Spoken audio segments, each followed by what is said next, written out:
Srimate Ramanujaya Namaha. Namaskarams, pranams to all. Last episode we talked about the beauty of Anantarvan, who was behind the construction of the first garden of Thirumala. We are going to talk more about Ramanuja and Swami Nigamanta Mahadeshikan in coming episodes. This week a story that happened in Thirumala during Acharya Ramanuja's reign in Thirumala. Ramanuja Acharya was setting right the system of day-to-day affairs, day-to-day activities in Thirumala when this incident happened. Yosha Ganena Bharatatni Vimatyamane Koshalayesha Tatimantana Divra Gosha Roshat Kalim Vitatate Gagubassa Kumbha Shesha Drishekara Vipo Davashuprabhatam. Hey Krishna, Murare, Govinda, the ladies in Gokulam, the maids who devotedly prepared the curd and chant it into butter are involving in doing so, uttering your holy names. The sound that comes out while churning seems to be a sweet conversation between the churning rod, the churning wood and the pot.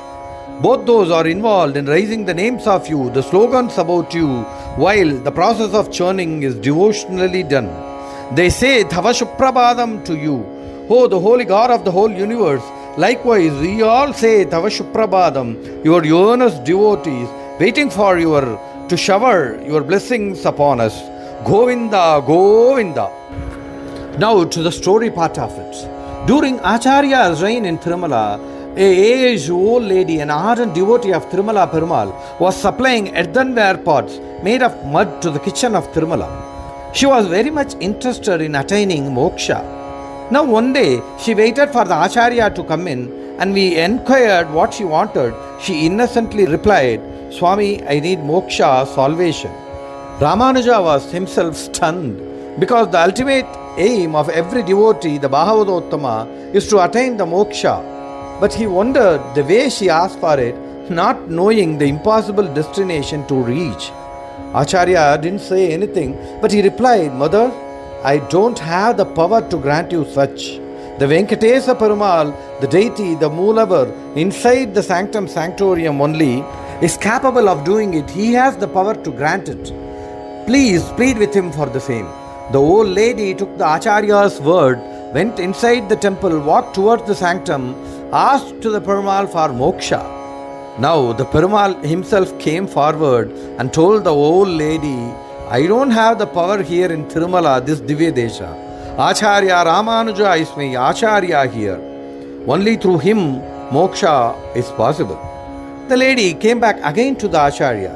The Acharya was moved by what the lady said, but he had no belief to that extent to imagine Perumal would have talked to that lady. Now to further extend this, Acharya replied, Okay, old lady, if so, ask Perumal to give that in writing in the palm script so that I may do that, I may give you the moksha.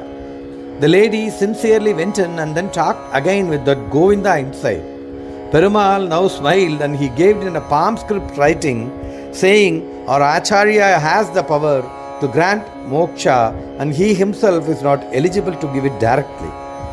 The lady took the palm leaf script and gave it to the Ramanuja Acharya. He was astonished, thrown off guard, running into the temple.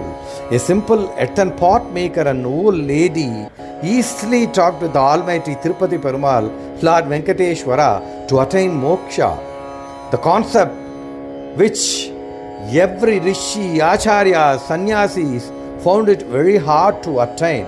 Such was the incident that proved the presence of the God of this Kali Yuga, Lord Venkatesha. Ramanujacharya in his lifetime climbed Thirumala hills 3 times. But first time when he came to the hills, he was down hills when he remembered the Pashurams of the Alvas, the Nalayara Divya Prabandha, in which it is said 7 hills of Thirumala itself is the body of Thirumala Venkatesha Perumal. The Acharya was very much reluctant to keep his foot on Thirumala. When he came for the first time, he remembered the Prabandhams of the Alvars and he refused to place his foot on the hills. Now his maternal uncle Thirumalai Nambi, waiting for him, pleaded with the Acharya, saying, if the Acharya failed to climb the hills, the devotees in the future will stop climbing. citing an example the Acharya has done. Now, after his uncle's pleading, Ramanujacharya decided to climb the hills on his knees, which he did in ultimate devotion to the Lord. There is even a specific saying mentioning, till date only Lord Ramanuja has climbed the Thirumala hills earnestly and truthfully, and no one else. Such is his devotion towards the Lord of Seven Hills. 2 incidents this week. Next week, in another story of Thirumala Mahatmyam, we will see another beautiful story. Till then, दयामृता धरङ्गिण्या स्थरङ्गै वशीतलै अभाङ्गै सिञ्चते विश्वं वेङ्कटेशाय मङ्गलम्. Srimate Nihamanta Mahadeshikaya Namaha.